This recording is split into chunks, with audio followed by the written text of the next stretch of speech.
أنفسنا ومن سيئات أعمالنا من يهده الله فلا مضل له ومن يضلل فلا هادي له وأشهد أن لا إله إلا الله وحده لا شريك له وأشهد أن محمدًا عبده ورسوله خير الحديث كتاب الله وخير الهدي هدي محمد صلى الله عليه وسلم وشر الأمور وكل محدثة بدعة وكل بدعة ضلالة وكل ضلالة في النار. أعوذ بالله السميع العليم من الشيطان الرجيم من همزه ونفخه ونفثه. بسم الله الرحمن الرحيم. يا الذين آمنوا اتقوا الله حق تقاته ولا تموتن إلا وأنتم مسلمون. يا أيها الناس اتقوا ربكم الذي خلقكم من نفس واحدة وخلق منها زوجها وبث منهما رجالا كثيرا ونساء واتقوا الله الذي تساءلون به والأرحام إن الله كان عليكم رقيبا. يا أيها الذين آمنوا اتقوا الله وقولوا قولا سديدا يصلح لكم أعمالكم ويغفر لكم ذنوبكم ومن يطع الله ورسوله فقد فاز فوزا عظيما. اللهم صل على محمد وعلى آل محمد كما صليت على إبراهيم وعلى آل إبراهيم إنك حميد مجيد. اللهم بارك على محمد وعلى آل محمد كما باركت على إبراهيم وعلى آل إبراهيم إنك حميد مجيد.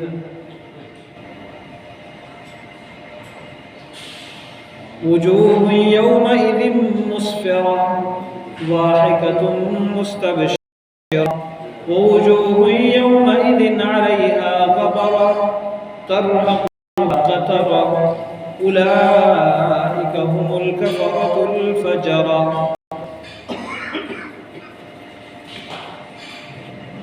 قیامت کے دن کے بعض احوال کے حوالے سے ہماری گفتگو ہو چکی تھی. مزید اس سلسلے کو آگے بڑھاتے ہوئے حساب کتاب شروع ہونے سے پہلے جنت اور جہنم کے بارے میں فیصلہ صادر ہونے سے پہلے روز محشر پوری کائنات کے اوپر خاموشی چھائی ہوئی ہوگی. کسی کو بولنے کی ہمت نہیں ہوگی اور اللہ تبارک و تعالی اس میدان محشر میں ان لوگوں کو بھی جو اللہ تعالیٰ کی قدرت کے منکر تھے، دوبارہ اٹھائے جانے پر ان کا ایمان نہیں تھا، اور اہل ایمان کو بھی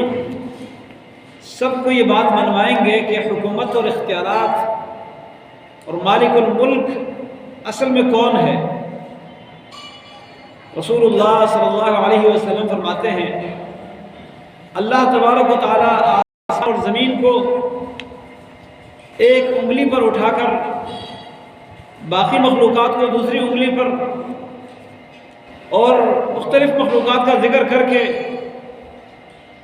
فرمایا پھر ایک ہتھیلی پر اللہ تعالیٰ میزان اور ترازو کو اٹھا کر فرمائیں گے انا الملک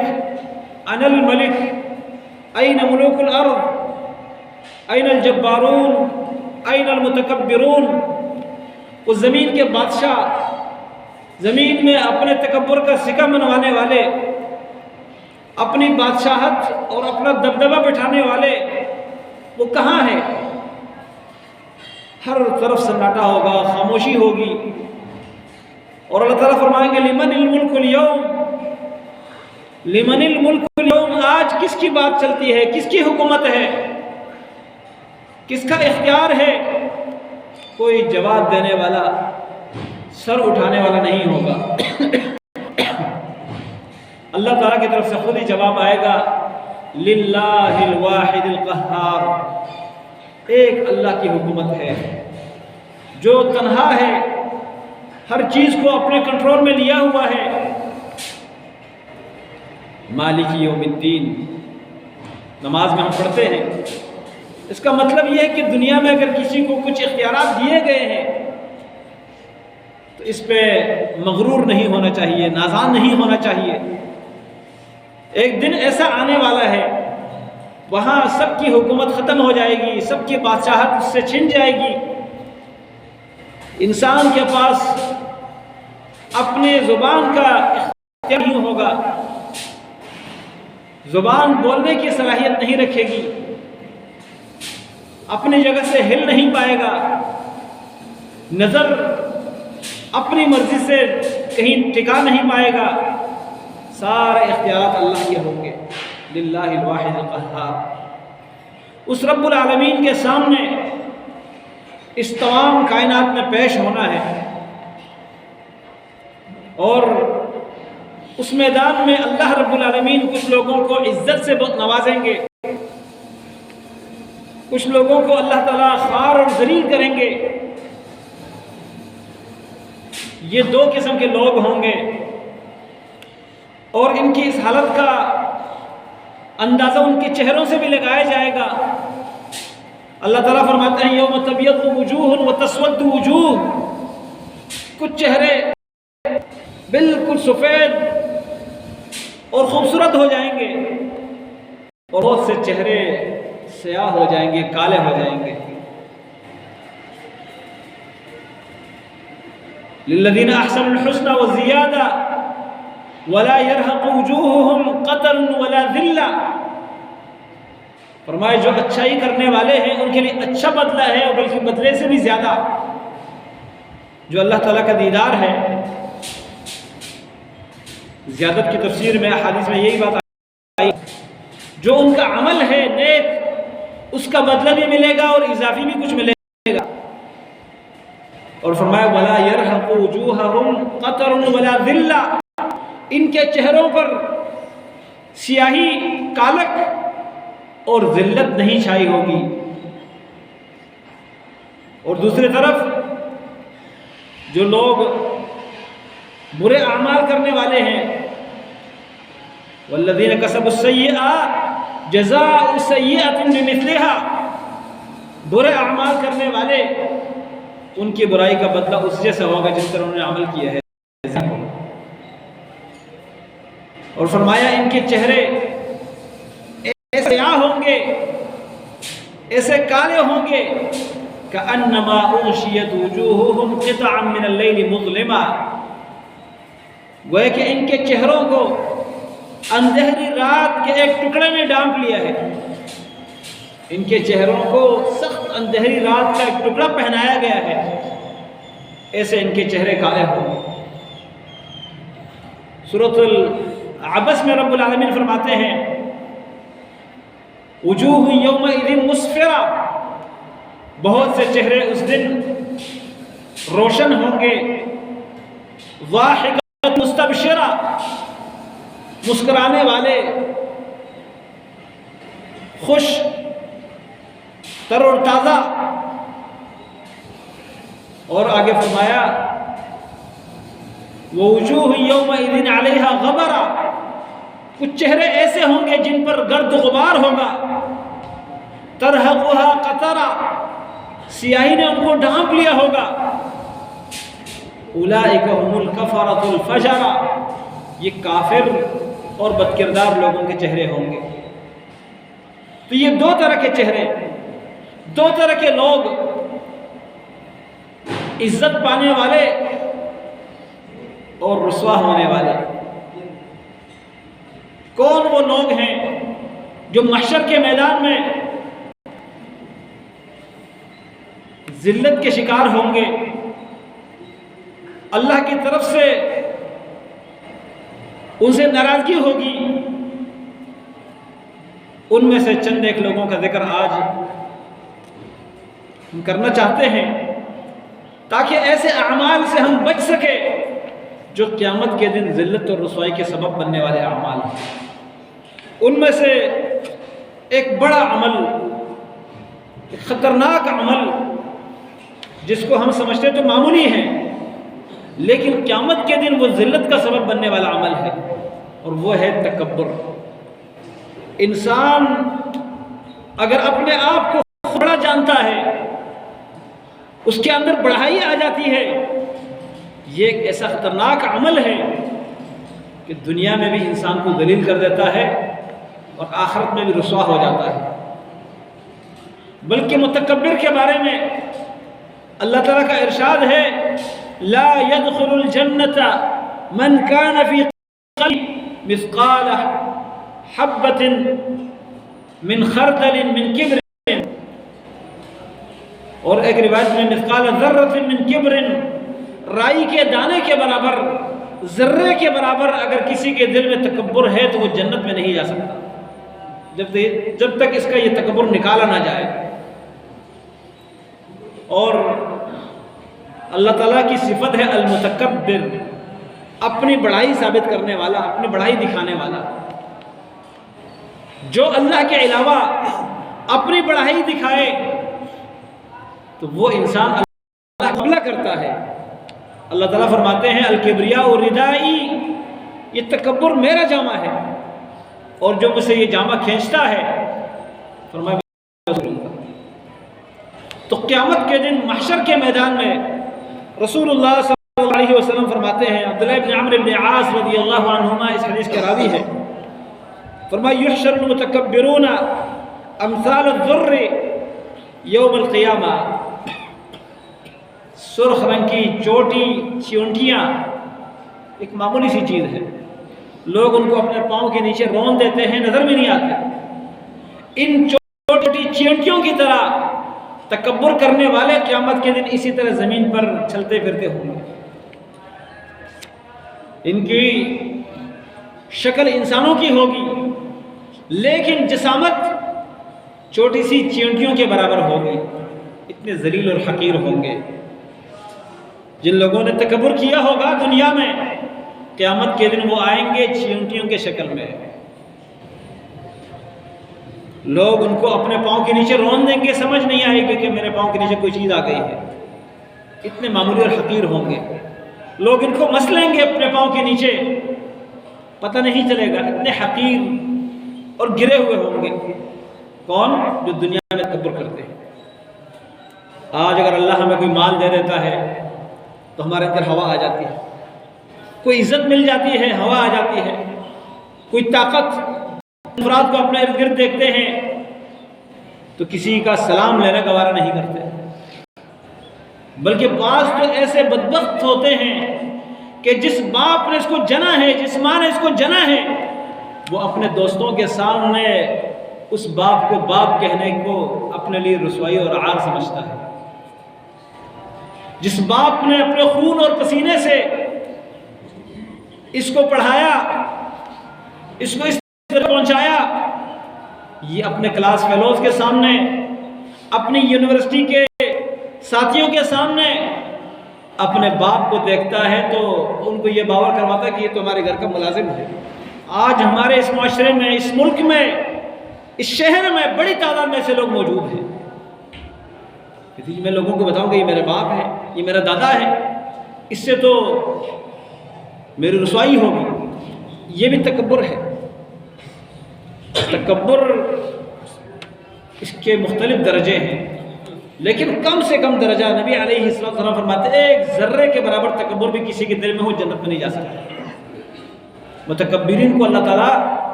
ایسا ذلیل کرے گا۔ اسی طرح تکبرانہ نام رکھنا، جیسے نبی علیہ السلام فرماتے ہیں شہنشاہ، اصل میں شاہنشاہ ہے، شاہنشاہ، بادشاہوں کا بادشاہ، ملک الاملاک، یہ نام رکھنا یہ اللہ کے سوا کسی اور کا نام نہیں ہو سکتا۔ اور نبی علیہ السلام فرماتے ہیں جو ایسا نام رکھتا ہے یہ سب سے ذلیل اور گھٹیا انسان ہوتا ہے قیامت کے دن۔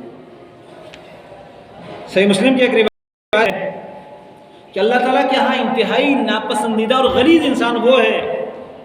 جو اپنے آپ کو شاہنشاہ کہتا ہے، بادشاہوں کا بادشاہ، سب سے بڑا بادشاہ۔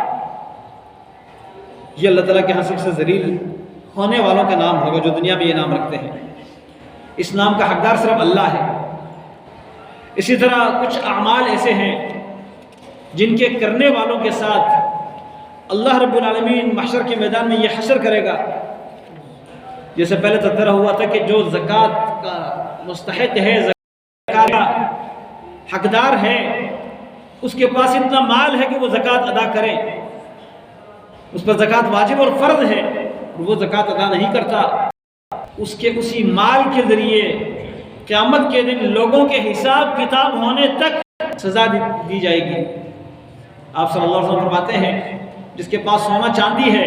اس نے جمع کیا ہے، خرچ نہیں کرتا اللہ کے راستے میں، اور اسی حالت میں یہ مر جائے، قیامت کے دن آئے گا، اس کا وہ مال جو دنیا میں تھا اس سے بڑھ کر ہوگا۔ اس مال کو، سونے اور چاندی کو جہنم کے آگ میں سرخ کر کے اس کے جسم کو مختلف حصوں، چہروں کو، پشت کو، پہلوں کو اس کے ساتھ داغا جائے گا، یہاں تک کہ لوگوں کے درمیان حساب کتاب ہو جائے گا۔ جن کے پاس بکریاں تھیں، اونٹ تھے، گائیں تھیں، اور ان کی زکوٰۃ ادا نہیں کر رہا تھا، اللہ رب العالمین اس کے وہ اونٹ، اس کی بکریاں، اس کی گائیں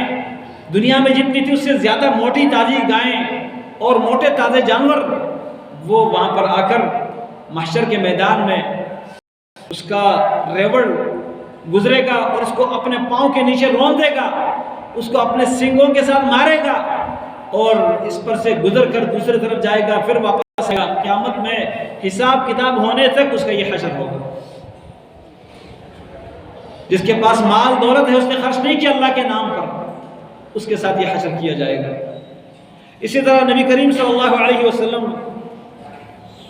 فرماتے ہیں کچھ لوگ ہیں جن سے اللہ تعالیٰ بات نہیں کریں گے۔ فرمایا ثلاثۃ لا یکلمہم اللہ ولا ينظر الیہم یوم القیامہ ولا یزکیہم ولہم عذاب علیم۔ تین قسم کے لوگ ہیں، قیامت کے دن اللہ تعالیٰ سے بات نہیں کرے گا، اتنا ناراض ہوگا کہ ان سے بات کرنے کو بھی گوارا نہیں کرے گا، ان کو اللہ رحمت کی نگاہ سے نہیں دیکھے گا اور ان کو گناہوں سے پاک نہیں کرے گا۔ فرمایا ان کے لیے دردناک عذاب ہوگا۔ اس حدیث کے راوی سیدنا ابو ذر غفاری رضی اللہ عنہ فرماتے ہیں یا رسول اللہ صلی اللہ علیہ وسلم من ہم خسروا ابو، اللہ کے پیارے نبی یہ کون ہے؟ یہ تو بڑے خسارے میں پڑ گئے، بڑا نقصان اٹھایا انہوں نے، وہ خابو اور ہر خیر سے یہ نامراد ہو گئے۔ کون لوگ ہیں؟ آپ نے فرمایا تین لوگ ہیں جن سے اللہ بات نہیں کرے گا، ان کی طرف رحمت کی نگاہ سے نہیں دیکھے گا اور ان کو گناہوں سے پاک نہیں، ان کے لیے دردناک عذاب ہے۔ پھر ابو ذر غفاری نے یہی سوال کیا کہ یہ کون ہے؟ یہ تو برباد ہوئے، ہر خیر سے نامراد ہو گئے۔ نبی علیہ السلام نے پھر وہی بات دہرائی۔ پھر تیسری بار فرمایا المسبل، اپنا کپڑا، شلوار، ازار، پینٹ ٹخنے سے نیچے لٹکانے والا، جو کپڑا چاہے وہ شلوار ہو، تہ بند ہو، وہ دھوتی ہو، وہ اپنے ٹخنے سے نیچے لٹکا کر چلنے والا، یہ انسان کے دن اللہ تعالیٰ اس سے بات نہیں کرے گا۔ آج ہمارے معاشرے میں دیکھیں، مردوں کے لیے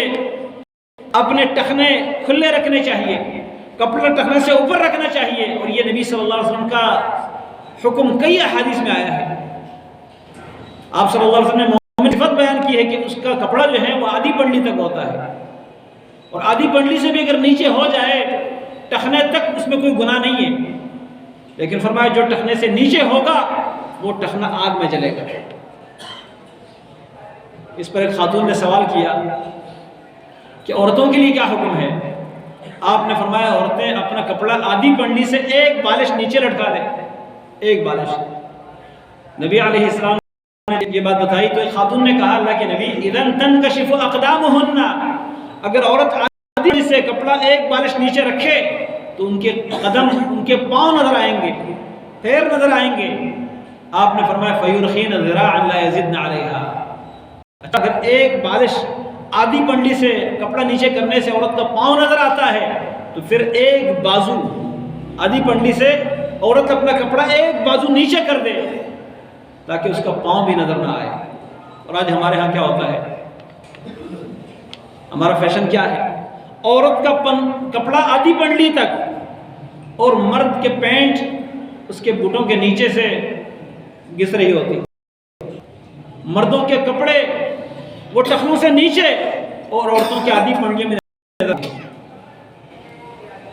ایک ہوتی ہے غلطی اور ہم تو مقابلہ کریں، غلطی والا شاید معاف ہو جائے، ہم تو پیغمبر علیہ السلام کے بالکل الٹ چلتے ہیں۔ یہ کپڑا ٹخنوں سے نیچے لٹکانے والے اس کو معمولی نہ سمجھا جائے۔ نبی علیہ السلام فرماتے ہیں ایاکا واسبال الازار فانها من المخیلہ، کپڑا ٹخنے سے نیچے کرنے سے بچ جاؤ کیونکہ یہ تکبر میں سے ہے۔ کچھ لوگ کہتے ہیں تکبر سے تو نہیں کر رہا، میں ویسے ہی کر رہا ہوں، یہ عمل ہی تکبر ہے۔ آج کل کچھ مولوی حضرات بھی اپنے آپ کو جو غیر مسلموں کی تہذیب ہے، ان کی ثقافت ہے، اس کے ساتھ اپنے آپ کو برابر کرنا چاہتے ہیں کہ جی کپڑا اوپر ہوگا ٹانگنے سے لوگ کہیں گے پتہ نہیں کوئی دیہات سے آیا ہے، کھیتوں میں پانی چلا رہا ہے، لوگ مذاق اڑائیں گے۔ اس سے بچنے کے لیے کیا کرتے ہیں، کہتے ہیں نہیں وہ تو دھوتی کے بارے میں، جو تہبند ہے ازار جو عرب لوگ میں اس کے بارے میں ہے۔ اللہ کے نبی صلی اللہ علیہ وسلم نے مطلق فرمایا ہے ازار ہو، شلوار ہو، پگڑی تک بھی، اگر پگڑی اتنی لمبی چھوڑ دی ہے کہ وہ ٹخنوں تک جائے، اس کے بارے میں بھی حدیث آئی ہے کہ یہ ازار، یا آپ نے فرمایا الاسبال فی الازار والقمیص والعمامۃ، اسبال جو ہیں عبداللہ بن عمر عنہما کی روایت ہے، نبی علیہ السلام نے فرمایا کپڑا لٹکانا یہ قمیص میں بھی ہے، تہبند میں بھی ہے، پگڑی میں بھی ہے۔ فرمایا من جر منها شیئا تخیلا، آپ نے فرمایا جو تکبر کی وجہ سے ان میں سے کوئی چیز نیچے کرتا ہے، لڑکاتا ہے، لم ينظر اللہ الیہ یوم القیامہ، قیامت کے دن اللہ اس کی طرف رحمت کی نگاہ سے نہیں دیکھے گا۔ ابو داؤد، نسائی، ابن ماجہ کی حدیث ہے۔ آج ہمارے معاشرے میں جو کچھ ہو رہا ہے ہمیں اس پہ نظر ثانی کرنی چاہیے۔ قیامت کے اللہ کے سامنے اتنا مبغوض ہوگا، ناپسندیدہ ہوگا یہ انسان۔ تو ایک مسبل کپڑا نیچے لٹکانے والا، دوسرا فرمایا والمنفق سلعته بالحلف الكاذب، جھوٹی قسم کھا کے اپنا سامان بیچنے والا، اپنا مال بکوانے والا جھوٹی قسم کھا کے، اللہ تعالیٰ اس سے بات نہیں کرے گا، اس کی طرف رحمت کی نگاہ سے نہیں دیکھے گا محشر کے میدان میں، اور اس کو گناہوں سے پاک نہیں کرے گا، اس کے لیے دردناک عذاب ہے۔ آج ہمارے معاشرے میں کیا ہوتا ہے، جھوٹی قسمیں کھا کھا کے گاہک کا ذہن بناتے ہیں، اور آج کل تو باقاعدہ ٹریننگ دی جاتی ہے مارکیٹنگ کے لیے، جو ٹریننگ دی جاتی ہے اس ٹریننگ میں باقاعدہ جو گھٹیا قسم کی چیز ہوتی ہے اس کو اعلیٰ سے اعلیٰ پیش کرتے ہیں، اور یہ میڈیا کے اوپر جو اعلانات آتے ہیں، ایڈز جو شامل ہوتے ہیں مختلف قسم کے پروگراموں میں، بیکار چیز ہوگی، اور خاص کر آن لائن کاروبار کے لیے سننے والے دیکھنے والے کو مجبور کر دیتے ہیں، اس کا ذہن اس طرح بناتے ہیں خریدنے پر، لیکن سب جھوٹ پر مبنی ہوتی ہے بات۔ اس کے جو فضائل، جو اہمیت اور جو اوصاف بیان کیے جاتے ہیں، تو جھوٹی قسم کھا کے اپنا مال بکوانے والا یہ بھی قیامت کے اللہ تعالیٰ کا بڑا مبغوض ہوگا۔ اسی طرح نبی علیہ السلام فرماتے ہیں والمنان، احسان جتلانے والا، کسی کے ساتھ کہیں بھلائی کر لیا، اچھا کر لیا،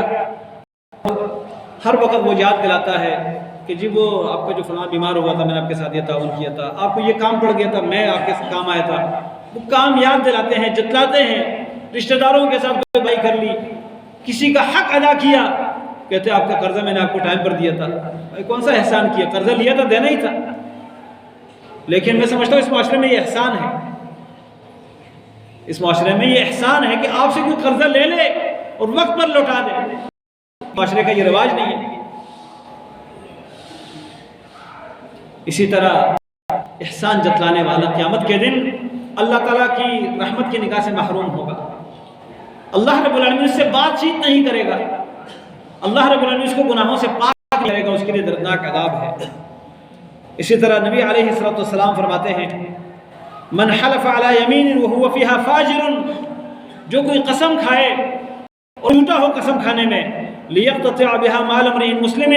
کسی مسلمان کا مال ہڑپ کرنے کے لیے، مقدمہ آیا ہوا ہے، ایک کا دعویٰ ہے دوسرا مدعا علیہ ہے، یہ دوسرے کا مال ہڑپ کرنے کے لیے، چاہے وہ زمین کا کوئی حصہ ہو، وہ دنیا کا کوئی سکہ ہو، کوئی بھی حق ہو،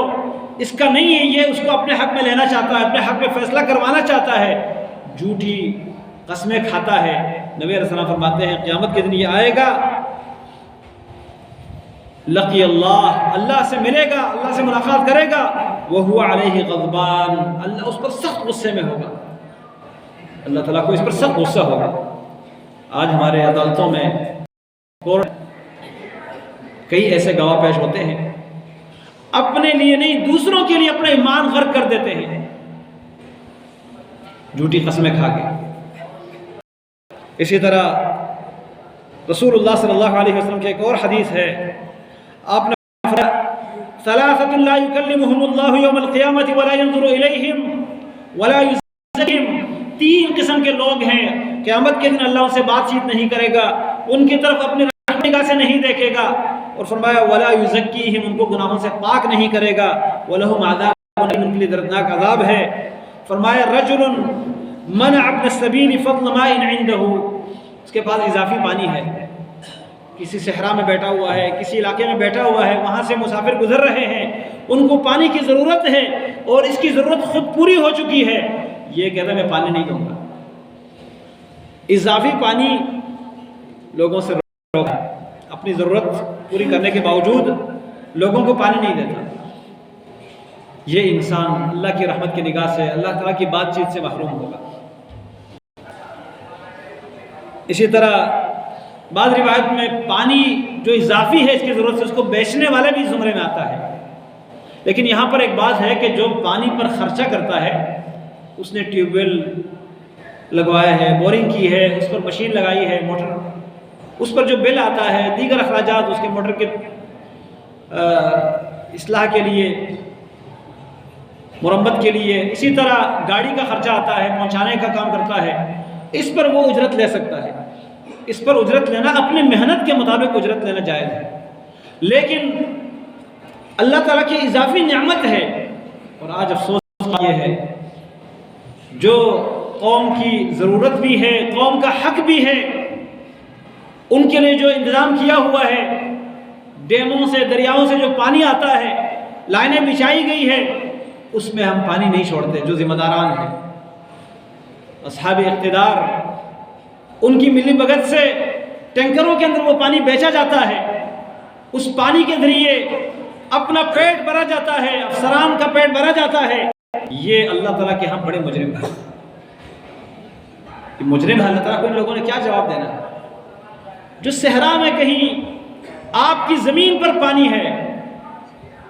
کھیت آپ کی ہے، اس میں آپ نے بورنگ کی ہے، کھیت آپ کی ہے، اس میں چشمہ پورا ہے، آپ کی ضرورت پوری ہوتی ہے، آپ کے کھیتوں میں پانی جاتا ہے، اضافی پانی ہے، لوگ وہاں لینے کے لیے آتے ہیں، آپ کہتے ہیں نہیں یہاں نہیں ہو پانی لینے کے لیے، یہ جائز نہیں ہے، منع ہے۔ اس طرح کے لوگوں کو اللہ قیامت کے دن بات نہیں کرتا، اور جو لوگوں کا حق ہو کر بھی ہم لوگوں کو بیچے، انجام ہوگا۔ اسی طرح آگے فرماتے ہیں وَرَجُلٌ حَلَفَ عَلَى صِلْعَتِهِ بَعْدَ الْعَصْرِ، یعنی کاذباً، عصر کے بعد کسی کے سامنے سامان پر قسم کھاتا ہے، سامان اس کا ہے، اور عصر کے بعد کا ذکر اس لیے کیا کہ دن کو تو چل نکل جائے گا مال، عصر کے بعد پھر یہ امید ختم ہو جاتی ہے، پتہ نہیں اب نکلے گا بھی یا واپس لے جانا پڑے گا، مال بکے گا بھی یا نہیں بکے گا، تو یہ قسمیں کھانا شروع کر دیتا ہے عصر کے بعد۔ ایسے آدمی کے ساتھ بھی اللہ تعالیٰ بات نہیں کرے گا قیامت کے دن۔ اور اسی طرح جھوٹی قسم، یہ بھی ایک اور حدیث میں ہے، نبی علیہ السلام فرماتے ہیں کہ جھوٹی قسم یہ کھاتا ہے کہ یہ مال اس پر تو مجھے اتنے مل رہے ہیں، میں نے نہیں دیا، اتنے اس پہ لگے ہیں، ہمارے جو زمین کی خرید فروخت کرنے والے ہیں، پراپرٹی کے کام کرنے والے ہیں، بہت کم لوگ اللہ تعالیٰ سے ڈرنے والے ہوں گے. میں نہیں کہتا کہ سارے ایسے ہیں، لیکن اکثر یہ ہے کہ ابھی پارٹی آئی تھی، بس انہوں نے بھی آنا ہے، اگر آپ نے سودا کرنا تو بتائیں. پارٹی نے اس پر اتنے لگائے ہیں، بعض جھوٹی قسمیں کھا کے کہتے ہیں اس پر اتنے لگے. اللہ کے نبی صلی اللہ علیہ وسلم فرماتے ہیں اس طرح کی قسم کھانے والے، جھوٹی قسم کہ مجھے اس پہ اتنے مل رہے تھے تاکہ دوسرے کو اس کے خریداری پر بڑھائے. فرمایا قیامت کے دن اللہ کے سامنے آئے گا، اللہ نہیں کرے گا، اللہ تعالیٰ اس کی طرف رحمت کی نگاہ سے نہیں دیکھے گا اور اس کے لیے دردناک عذاب ہوگا. اسی طرح آپ صلی اللہ علیہ وسلم نے فرمایا وہ انسان کہ کسی حاکم سے، کسی امیر سے بیعت کرتا ہے، اور یہ بیعت کا سلسلہ کیا ہے؟ یہ ایک معاہدہ ہے ملک کے بادشاہ کے ساتھ، مسلمانوں کے حاکم کے ساتھ، امیر کے ساتھ، کہ ہم آپ کے ساتھ ہیں، جنگ اور امن، آپ کی فرمان برداری کریں گے جب تک اللہ کی نافرمانی کا کوئی حکم آپ نہ کریں. اس بات پر بیعت کرے، پھر بادشاہ کی طرف سے جو مفادات مل جاتے ہیں یہ ساتھ دے دیتا ہے، مفادات نہیں ملتے تو پھر بیعت توڑ دیتے ہیں. یہ بھی قیامت کے دن اللہ کے سامنے آئے گا، اللہ تعالیٰ اس پر ناراض ہوگا. ہمارا کسی پارٹی کے ساتھ ملنا بھی اگر اسی کے لیے ہے کہ وہ ہمارے کام کرتا ہے، ہمارے غلط معاملات میں بھی ہمارا سپورٹ کرتا ہے، ہمارا کوئی مجرم، چور، ڈکیت وہ اگر پکڑا جاتا ہے تو وہ بھی چھڑا دیتا ہے، تو ایسے معاملے میں اگر ہم ساتھ دیتے ہیں اور جب کوئی ملک کے مفادات کی بات ہو، مسلمانوں کے فائدے کی بات ہو، اس میں ساتھ نہیں دیتے تو یہ بھی غداری ہے.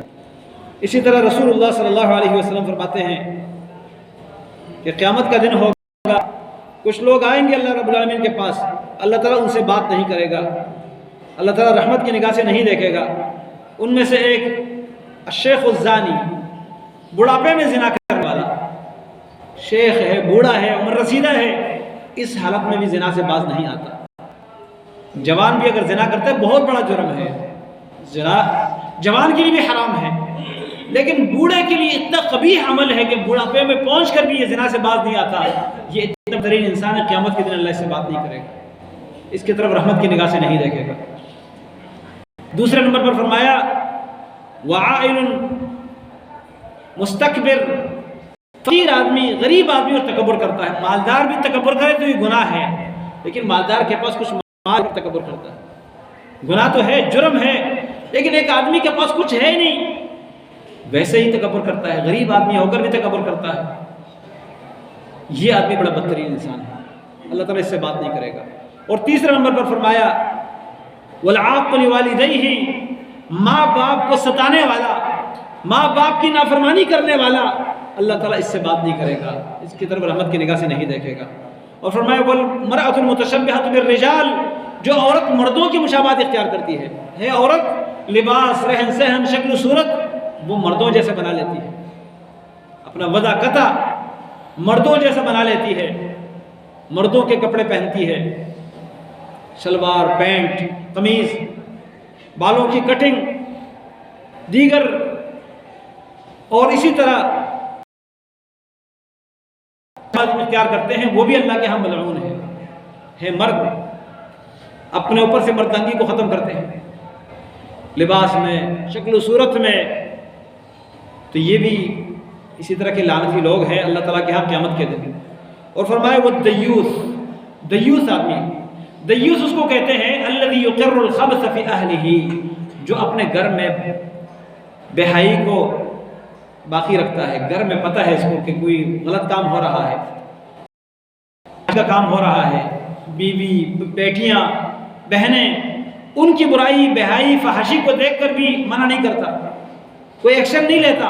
یہ دیوس آدمی ہے، نبی علیہ السلام فرماتے ہیں. اور اس دیوس کے بارے میں بھی اللہ تعالیٰ کا یہی فیصلہ ہے کہ قیامت کے دن اللہ اس سے بات نہیں کرے گا، اس کی طرف رحمت کی نگاہ سے نہیں دیکھے گا. اور بھی اس طرح کے کئی لوگ آئے ہیں احادیث کے اندر، قرآن کریم کے آیات کے اندر. ایک حدیث میں ہے کہ قیامت کے دن وہ شخص جو دنیا میں ان الذی یأتی امرأتہ فی دبرہا، اپنی بیوی سے پچھلے راستے سے ہم بستری کرنے والا، فرمایا قیامت کے دن آئے گا لا ينظر اللہ الیہ، اللہ تعالیٰ اس کی طرف رحمت کی نگاہ سے نہیں دیکھے گا، اپنی بیوی سے پچھلے راستے سے ہم بستری کرنے والا. اسی طرح رسول اللہ صلی اللہ علیہ وسلم کی ایک اور حدیث ہے، آپ نے فرمایا لا ينظر اللہ الی من جر ازارہ، اللہ تعالیٰ اس کی طرف رحمت کی نگاہ سے نہیں دیکھے گا جو اپنا کپڑا نکالتا ہے، اس کا ذکر پہلے بھی ہو گیا ہے۔ قرآن کریم میں اللہ رب العالمین نے فرمایا جو اللہ تعالیٰ کی طرف سے نازل کردہ دین حق چھپاتا ہے اور اس کے چھپانے پر دنیا کی تھوڑی سی قیمت کو ترجیح دیتا ہے، فرمایا قیامت کے دن یہ آئے گا اللہ تعالیٰ اس سے بات نہیں کرے گا اور اس کی طرف رحمت کی نگاہ سے نہیں دیکھے گا۔ رسول اللہ صلی اللہ علیہ وسلم نے اور بھی کئی لوگوں کے نشانے جو قیامت کے دن آئیں گے، ذلیل ہوں گے، اللہ تعالیٰ ان کو اپنی نظر کی نگاہ سے محروم کرے گا، ان کے ساتھ اللہ تعالیٰ بات چیت نہیں کرے گا۔ اللہ رب العالمین نے ان لوگوں کا ذکر کیا ہے جو معاہدہ کرتے ہیں، کسی بات پر معاہدہ کرتے ہیں لیکن اس معاہدے کی پاسداری نہیں کرتے۔ نبی علیہ السلام فرماتے ہیں قیامت کے دن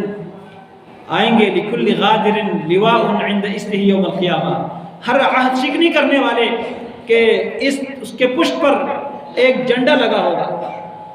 جو اس کی علامت ہوگی کہ یہ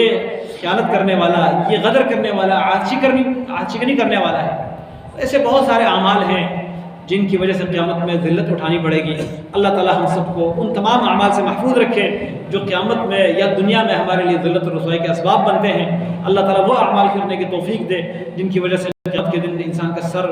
بلند ہو جاتا ہے، عزت مل جاتی ہے۔ انشاءاللہ آئندہ ان اعمال کا تذکرہ ہوگا کہ جن اعمال کی وجہ سے قیامت کے دن انسان کو عزت ملتی ہے۔ اللہ تعالیٰ ہمیں وہ اعمال اختیار کرنے کی توفیق عطا فرمائے۔ اقول قولی ھذا واستغفر اللہ لی ولکم ولسائر المسلمین۔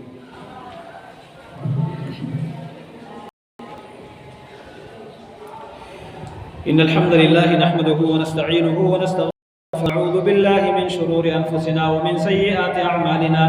من يهده الله فلا مضل له ومن يضلل فلا هادي له واشهد ان لا اله الا الله وحده لا شريك له واشهد ان محمدا عبده ورسوله۔ یہ آگے جس کی جگہ خالی ہے صفحہ اگلی پر کر لیں، پیچھے کچھ بھائی کھڑے ہیں ہم کو جگہ نہیں مل رہی ہے، اوپر بھی نماز پڑھنے کی جگہ۔ خطبہ جمعہ کے دوران آنے والے 2 رکعت پڑھ کے بیٹھ جایا کریں اور خطبہ سن لیا کریں، اور جس کو آگے جگہ ملتی ہے ان کو آگے جگہ خالی چھوڑ کر پیچھے بیٹھنا یہ مناسب نہیں ہے۔ نبی علیہ السلام نے فضیلت اس بات کی بیان فرمائی کہ انسان امام کے قریب بیٹھ جائے، اپنے آگے دیکھے جو جگہ خالی ہوتی ہے وہ پر کر لیں۔ بہت سارے ہمارے مسلمان بھائی ہیں جو مختلف پریشانیوں میں مبتلا ہے، انہوں نے دعاؤں کی درخواست کی ہے۔ کئی ایسے ہیں جن کو ہم جانتے بھی ہیں، ذہن میں ہے، اور کچھ ایسے ہیں جو ہمارے ذہن سے نکل بھی گئے ہیں، کچھ ایسے بھی ہیں جن کی بیماری ہمیں معلوم نہیں ہے، ان کے مسائل معلوم نہیں ہے۔ اللہ تعالیٰ سے ہم دعا کرتے ہیں یا اللہ جو مسلمان کسی بھی پریشانی میں مبتلا ہو یا اللہ اس کی پریشانی دور فرما دے، یا اللہ تمام بیماروں کو شفا کاملہ صحت عاجلہ عطا فرما دے، یا اللہ فلسطین کے ہمارے مسلمان بھائیوں کی، بہنوں کی، بچوں کی مدد فرما دے، یا اللہ ان کو کامیابی عطا فرما دے، یا اللہ ان کو ظالموں کے ظلم سے نجات عطا فرما دے، ان کے خلاف اکٹھے ہونے والے تمام ظالموں کو یا اللہ نیست اور نابود کر دے، عبرت کا نشان بنا دے، اور یا اللہ خاموش شاہی بننے والے مسلمانوں کو یا اللہ توفیق دے، ان کے دلوں میں کوئی احساس پیدا فرما دے، ان کے ضمیر کو یا اللہ جا دے کہ وہ ان مظلوم مسلمانوں کی مدد کے لیے میدان میں آگے آئیں، اور باقاعدہ عملی لحاظ سے وہ مسلمانوں کی مدد کے لیے اپنے آپ کو پیش کرے، اپنے افواج کو، اپنے ہتھیار کو، اپنے وسائل کو پیش کرے، یا اللہ توفیق دے۔ یا اللہ اس ملک کو نقصان پہنچانے والے، اس ملک کے اوپر جو بھی بری کرنے والے ہیں یا اللہ ان کو ناکام بنا دے اور اس ملک کی حفاظت فرما دے۔ یا اللہ اس ملک کے اداروں کو توفیق، اس ملک کے وہ وفادار بنے اور اس ملک کی حفاظت کرنے والے بنے۔ اس ملک کی طرف جو بھی میری آنکھ سے دیکھتے ہیں اس آنکھ کو اندھا کر دے، یا اللہ اس کو کبھی بھی ہمت اور توفیق نہ دے۔ یا اللہ اسلام کا بول بالا دے دے، یا اللہ اس ملک میں اسلام کا نظام لے آئے۔ یا اللہ اسلام کے لیے جو بھی جدوجہد کرتے ہیں یا اللہ ان کو کامیابیاں عطا فرما دے۔ اللہم انصر الاسلام والمسلمین، اللہم الجہاد والمجاہدین، اللہم انصر من نصر دین محمد صلی اللہ علیہ وسلم واجعلنا منہم، واعرض عن دین محمد صلی اللہ علیہ وسلم ولا تجعلنا منہم۔ اللہم اغفر لنا وللمؤمنات والمسلمین والمسلمات، اللہم اغفر لنا وللمؤمنین والمؤمنات والمسلمات، اللهم ألف بين قلوب المسلمين وأصلح ذات بينهم وانصرهم على عدوك وعدوهم. ربنا ظلمنا أنفسنا وإن لم تغفر لنا وترحمنا لنكونن من الخاسرين. وصل اللهم وسلم على عبدك ونبيك محمد وعلى آله وأصحابه وأتباعه إلى يوم الدين، وآخر دعوانا أن الحمد لله رب العالمين.